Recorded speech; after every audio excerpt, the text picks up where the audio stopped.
This is the next lecture, and this lecture is about how to represent any point in space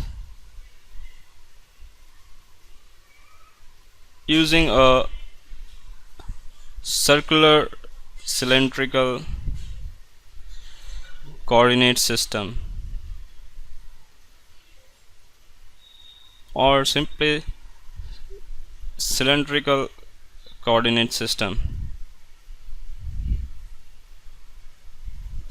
So what we saw was a Cartesian coordinate system in the previous lectures, and to represent any point in space it was possible to do that by having the origin, and then you have the x, the y and the z coordinates, and each of these had a unit vector that was the ax in the x direction, ay in the y direction and the az in the z direction, and each of these were 90 degrees perpendicular to each other. So, and this was a right hand coordinate system, as you were moving from x to y in the right hand direction, or the x to y was in the clockwise movement. So this was a Cartesian coordinate system, and any vector or any point could be represented as x, y, z in space, and it could be written as a vector, or OP vector in simple case could be written as OP x ax plus OPy ay plus OPz az. So simply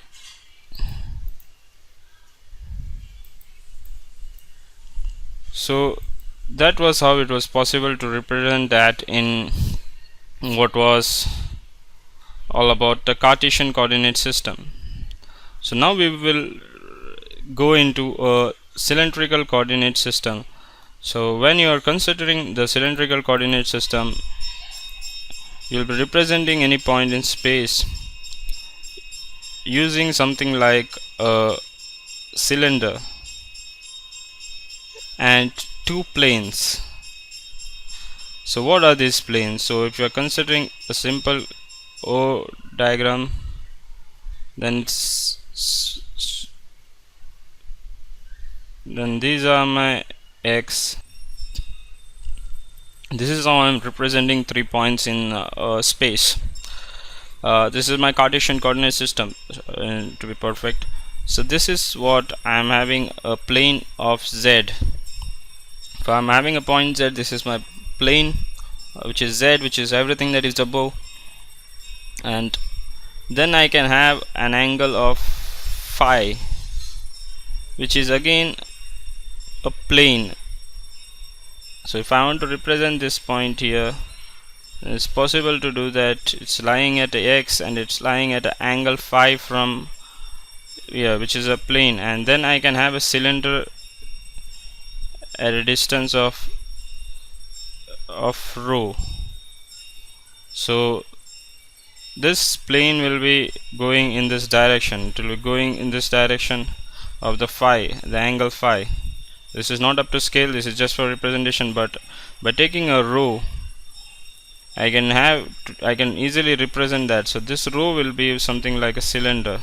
So this will be having a unit vector in direction a rho. So we'll be having a unit vector in direction a phi, and again it's possible to have a unit vector in direction az. So I'm representing a point P here.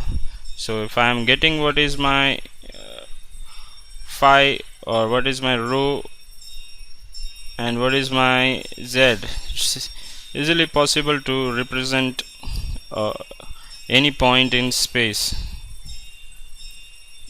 So if I know these three quantities for that point, and if I'm having a point which is having x, y, z in Cartesian coordinate system, it's easily possible to convert that into spherical coordinate system,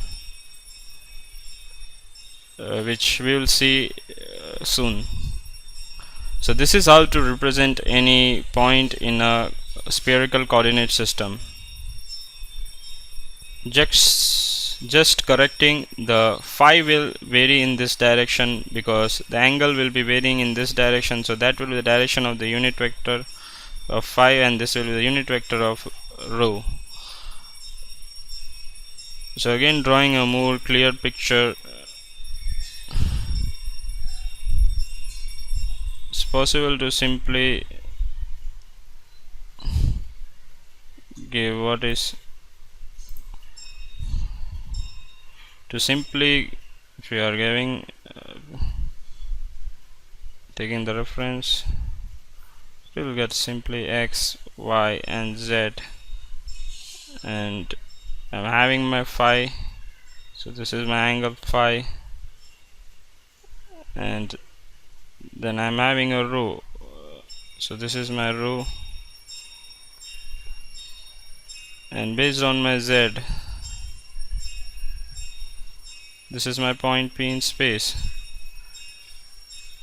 So again, this is what my rho is, and this is making an angle phi. So this rho, if I'm projecting it to the y-axis, it will become rho sine theta, and if I'm projecting it here in this direction, so it will be addition of both the x and the y components. So the x component will be rho cos theta, so if or cos phi. So by knowing the phi, it's very much possible that my x is equal to rho cos phi and my y equal to rho sin phi and my z is equal to z. So in this way, I have my x, y and z given and my angle phi given. Then I can easily convert it from the Cartesian coordinate to the spherical coordinate or the cylindrical circular cylindrical coordinate.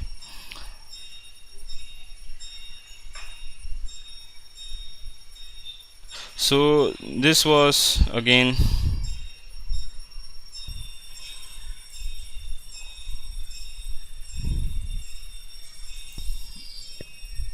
so going into more mathematical depth of the full thing, what we will find is that I can write a vector A in the circular cylindrical coordinate system as a rho given by the unit vector in direction of A plus a phi with the unit vector in the direction of phi and az with the unit vector in the direction of the z.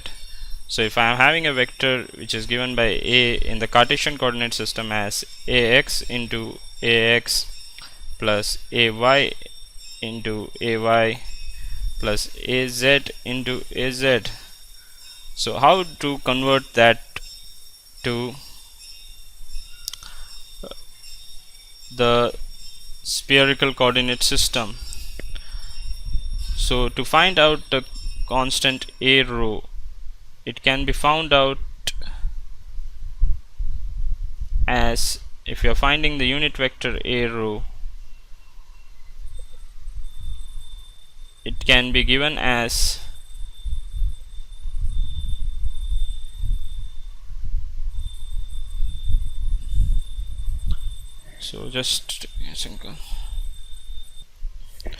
so by using the dot product, it can be simply found out that the a rho can be found out by simply multiplying the a or vector and the unit vector in that direction, this component and the vector a. So just not going into detail of that,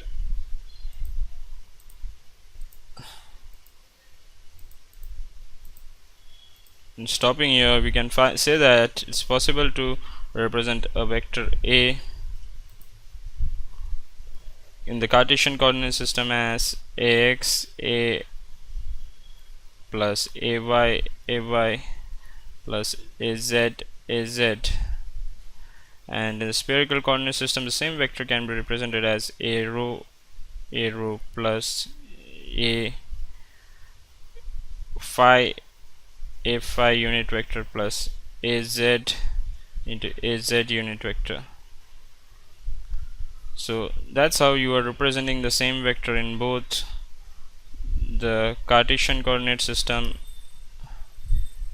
and the spherical system, or the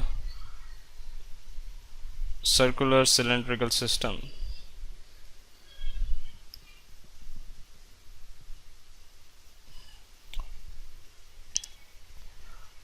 So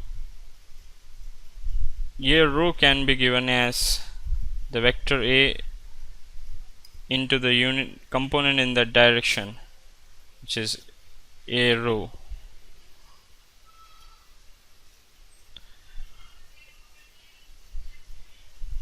So if you are finding the a rho for this case, it simply be found out as ax into ax, which is multiplied by a rho, and plus ay multiplied by ay into a rho, plus az multiplied by az into a rho.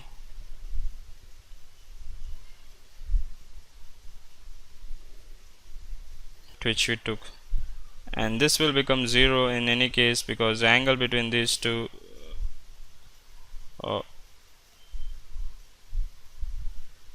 is 0, but the a rho will be equal to ax into dot product of a rho plus a y into ay dot product of a rho. So this is one of the ways in which you can convert it from, if you are having the Cartesian coordinate system, to the spherical coordinate system to find the values. But anyway, these values would be given in some of the problems while you are solving, so it's not very much necessary to go into depth as of now. So that's all for this lecture.